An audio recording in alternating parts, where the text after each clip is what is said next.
สบายดีจ้าสบายดีพี่น้องสบายดีสุขคนสวัสดีคือเก่าจะสวัสดีที่บ้านสวนพันล่านั่นเองนะจ้าพี่น้องบ้านสวนที่เขาปลูกแต่งขึ้นมาเองนะจ้าปลูกขึ้นมาเองให้มันงามๆระบบน้ำก็เดินเองจ้าพี่น้องจ้าน้ำนี่ก็มือใสก็ใสเนาะแต่ว่าน้ำซาเขามันบ่ทันได้ลายให้มันลายขึ้นก่อนเนาะพี่น้องจ้ามือนี้เขากระซิมาซับหน่อไม้ไปขายคือเก่าคือเดิมพี่น้องเอ้ยเพิ่นขอซื้อก็เลยซับไปขายซะแต่กระปะให้มันขึ้นกอกระลายดอกพอแหละบัดย้ำฝนพอแหละย้ำฝนคักๆแน่ๆพอแหละเปิดหนาเนี่ยพี่น้องเปิดออกมาก็หัวหย่งเพราะว่าเขาใส่หมวกตลอดทันเด้กาสีอัพไปขายได้เพราะว่าอย่างพี่น้องปลาขึ้นกอกับปลาขึ้นพระเจ้าขอซื้อแล้วเอาไปขายพ่นใหม่กับพ่อพ่นใหม่พี่น้องเอ้ยพ่นขึ้นใหม่จะเต็มเยอะพ่นใหม่ค่ะพ่นขึ้นใหม่ก็เต็มอยู่นี่คาดว่าหนาฝนนี่สิจะได้ตัดถิ่มแต่มันสิหลายโพดสบายดีอีกครั้งหนึ่งเด้อพี่น้อง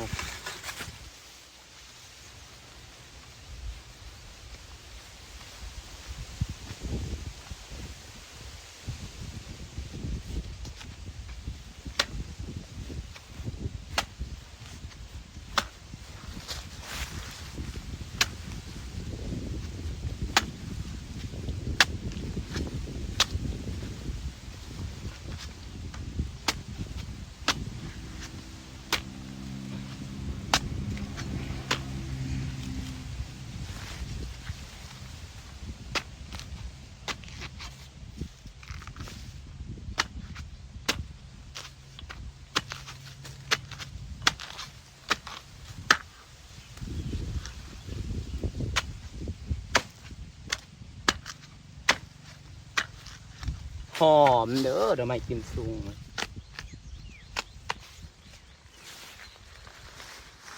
หอมนะพี่น้อง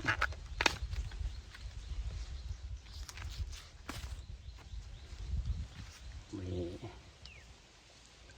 หน่อหนึ่งเพิ่นจะไป2 โลขึ้นมาใหม่นะอันนี้หน่อขึ้นมาใหม่อันนี้คือเขาปล่อยขึ้นกอมันก็เริ่มใหญ่ขึ้นแล้วจะหน่อยก็จะได้ตัดออกแล้วพอมันใหญ่มันยาวมันสียามลมยามฝนมากระสียานอันนี้ขึ้นมาใหม่อีกเด้สาวหน่อนี่ไปขายอันนี้ก็ขึ้นมาใหม่อันนี้นอนนี่แห้งง่ายพี่นอนนี่แห้งง่ายพี่น้องลายหน่อไม้นะภูมิใจแล้วพี่น้องปลูกก็ได้ขายเพียนที่จะขายของให้เป็นคือพวกบ่อเอื้อนางก็ได้เงิน100เติบไปได้กับการขายต้นมาดอกมาไม้นี่เวลา100 บาทเติบแล้วพี่น้องก็กำลังออกเกาะตัวนี้สิปะขึ้นเกาะอันนี้ข้างรูมกันตะปุดอยู่พี่น้องเกาะนี่กำลังเป็นเกาะเอาหน่อนี่นะจ้าหน่อใหญ่ๆ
นอบักใหญ่ดีใจจังได้ขายหน่อไม้แล้ว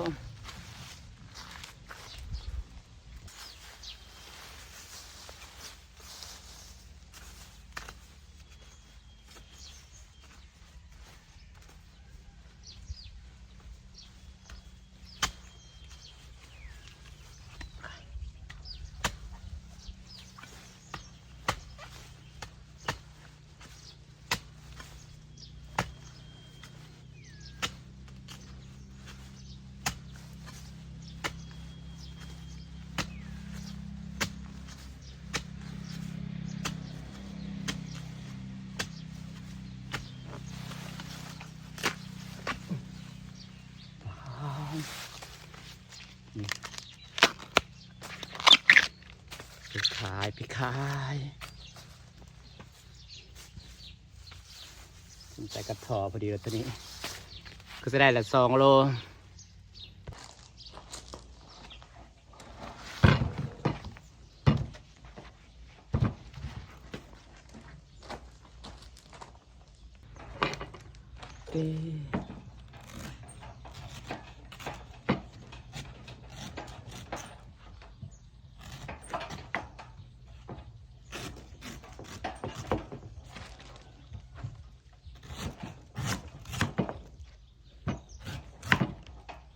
แต่ว่าสิว่าเอาฮอตตัวแข็งมาขายให้สิว่า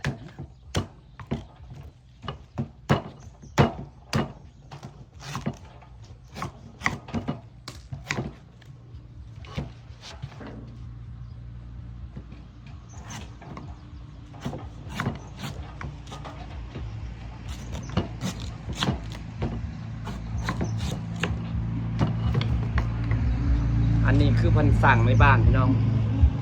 เลยเอาไปขายเพิ่นสั่งหลายขอซื้อยังหลายอยู่ยังออกไปเรื่อยอยู่เดี๋ยวมันแห้งเขาก็จะได้รดน้ำนี่คือผลผลิตที่เราได้ขายเย้ได้ขายเท่าละ100 200พี่น้องเอ้ยปลูกด้วยมือเจ้าของเองนะพี่น้องได้ขายก็ดีใจพี่น้องจ้าสิได้ฝากบรรยากาศไว้ซ้ำนี้นะจ้าได้เอาหน่อไม้ไปส่งเหมือนกันงาม